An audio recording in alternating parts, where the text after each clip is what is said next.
नमस्कार, मैं हूं सुनील बॉबी और आप इस समय देखना शुरू कर चुके हैं अपना खास कार्यक्रम खबर बिहार। खबर बिहार में बातें करते हैं, बिहार की खबरें होती है बिहार की। बिहार के खबरों के साथ साथ देश दुनिया में क्या कुछ चल रहा है, तमाम खबरों से हम आपको कराते हैं अपडेट। बिहार में शिक्षा रोजगार का क्या है हाल और गाँव की सरकार को लेकर क्या कर रही है बिहार सरकार, तमाम खबरों से हम आपको कराते हैं अपडेट। बिहार के मुख्यमंत्री नीतीश कुमार दिल्ली गए और दिल्ली से वापस भी आ गए। प्रधानमंत्री गृह मंत्री से मिले, क्या कुछ राजनीतिक एजेंडा हुआ है तैयार या खुलकर सामने आएगी बात। आपको बता दें, आज का दिन खास दिन है। जिस घड़ी का इंतजार था, जिस दिन का इंतजार था, वो समय आ गया। आज तय होगा भारत का भविष्य, भारत की रणनीति तैयार होगी, यानी आज जीत हार का फैसला होगा। किसी को मिलेगा खुशी तो किसी को मिलेगा गम। हर संसदीय क्षेत्र में उम्मीदवारों की जीत हार आज बिल्कुल तय हो जाएगी। कौन जीत रहा है, कौन हार रहा है, कौन जीतेगा, कौन हारेगा, आप तमाम लोगों को आज पता चल जाएगा। रुझान 9 बजे से पूरी तरह से आनी शुरू हो जाएगी और उम्मीद जताई जा रही है कि 2:30-3 बजे तक, 2 से 3 बजे तक आपको अच्छा खासा जानकारी मिल जाएगा कि फिर से किसकी सरकार बन रही है।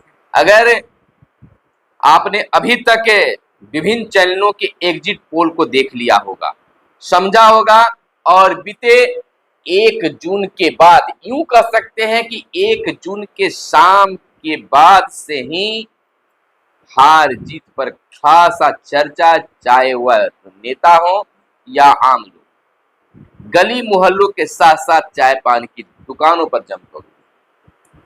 और आज लोगों का इंतजार, टकटकी निगाहें रिजल्ट पर टिकी हुई है, चैनलों पर टिकी हुई है, तमाम लोगों की नजरें टिकी हुई है कि क्या होगा। क्या हमारे प्रिय नेताजी चुनाव जीत रहे हैं या हार रहे हैं, क्या सरकार बदलती है या फिर वही सरकार रहेगी। एग्जिट पोल के अनुसार आपने भी देखा होगा, मैंने भी विभिन्न चैनलों के एग्जिट पोल का अध्ययन किया, जाना समझा, तो उस एग्जिट पोल के अनुसार एक बार फिर से भारत में, अपने देश में एक बार फिर से नरेंद्र मोदी की सरकार बनने जा रही है। इधर बिहार की अगर बात कर दे तो राजद ने कहा है कि चौंकाने वाली रिजल्ट बिहार में आएगा। जैसा कि आप जान रहे हैं कि एनडीए यानी कि एग्जिट पोल के अनुसार, आप जानते हैं कि एग्जिट पोल में यह विभिन्न चैनलों के द्वारा बताया जा रहा है कि एनडीए को बिहार में कई सीटों का, यानी 6 से 8 सीटों का घाटा होने की संभावना जताई गई है, जिसमें सबसे ज्यादा घाटा जदयू को होने वाली। किस आधार पर होने वाली है, होगा या नहीं होगा, आज बिल्कुल आप तमाम लोगों को यह जानकारी मिल जाएगी। लेकिन बिहार के मुख्यमंत्री नीतीश कुमार ने कहा है कि देश में एक बार फिर बनेगी एनडीए की सरकार। दिल्ली पहुंचने पर सीएम ने मीडिया से कही यह बात, यानी कि एक दिन पहले ही मुख्यमंत्री नीतीश कुमार दिल्ली के लिए दिल्ली चले गए थे, जहां प्रधानमंत्री और गृह मंत्री से भी मुलाकात की। वहीं खींचतान में तिथि शिक्षक परेशान हैं, टकराव की स्थिति है। राजभवन सरकार के साथ साथ विश्वविद्यालयों की लड़ाई में अतिथि शिक्षकों का भविष्य अधर में फंस गया है। राज्य सरकार की ओर से 1 वर्ष का अतिथि शिक्षकों का वेतन नहीं दिया गया है। वहीं अगर चुनाव की कर लें तो चुनाव में काराकाट की अगर बात करें तो काराकाट में त्रिकोणीय स्थिति बनती अंतिम क्षण में दिखी, यानी कि 2 दिन में परिदृश्य बदला। जहां पवन सिंह को लोग कहते थे कि 40 से 50,000, 60,000 वोट में सिमट जाएंगे, वहीं इस लड़ाई में वह प्रमुखता से सामने आए। कई प्रखंडों में पवन सिंह आगे तो कई प्रखंडों में विधानसभा में कर सकते हैं उपेंद्र कुशवाहा आगे, तो कहीं पर राजा राम आगे, यानी कि त्रिकोणीय हो गया है। और इस तीनों में से कोई भी बाजी मार सकते हैं, किसी एक के बारे में कहना गलत होगा, क्योंकि यह इस बार का काराकाट में चुनाव अलग नजर परिदृश्य में आया है। अलग अलग उत्साह मतदाताओं को यहाँ देखने के लिए मिला है।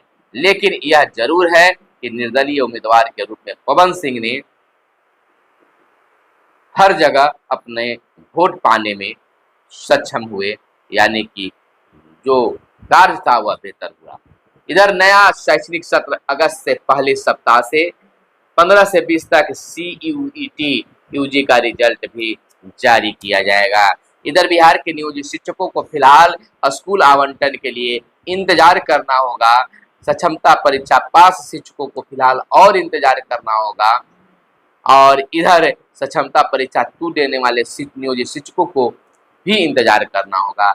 ऐसा माना जा रहा है कि चाहे तो 4 जून के बाद 1 सप्ताह के अंदर में इन चीज़ों पर तेजी से काम होंगे और नहीं तो फिर से यह कार्य नियोजित शिक्षकों के लिए लटक जाएगा और भटकता हुआ भी दिखने लगेगा।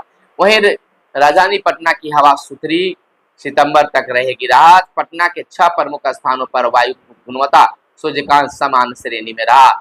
सुबह में बारिश होने और आर्द्रता बढ़ने से हवा में धूल कण की मात्रा हुई कम।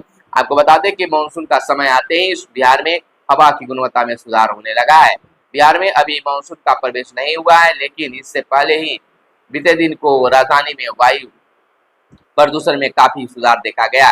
शहर के 6 प्रमुख स्थानों पर वायु गुणवत्ता सूचकांक संतोषजनक और सामान्य स्थिति में श्रेणी में पहुंच गया है। जून से सितंबर तक पटना के लोगों को वायु प्रदूषण से राहत मिलने की उम्मीद है।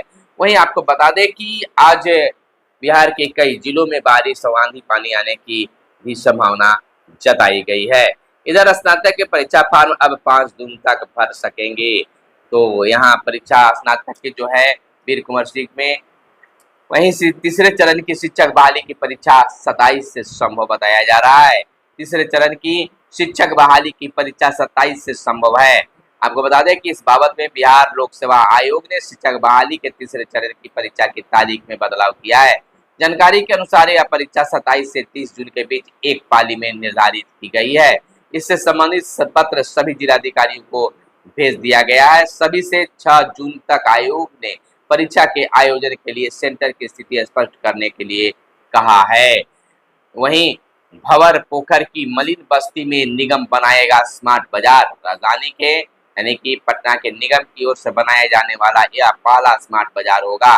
50 दुकानों के साथ 30 कमरों का होगा निर्माण, पार्किंग की भी सुविधा होगी।